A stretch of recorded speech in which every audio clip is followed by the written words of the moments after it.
காசை மனிதன் மீது மண்ணு காசை மண்ணின் மீது மனிதன் காசை மனிதன் மீது மண்ணு காசை மண்தான் கடைசி ஜெயிக்கிறது இதை மனம்தான் உணர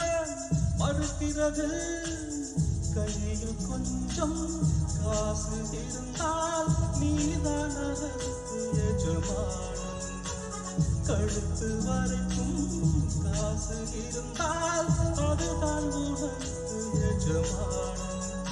வாழ்வின் அர்த்தம் புரிந்துவிடு வாழ்க்கை மாறி முடித்துவிடு ஒருவன் முதலாளி உலகில் மற்றவன் தொழிலாளி விதியை நினைப்பவனே மாடு அதை வென்று முடிப்பவன் அறிவாளி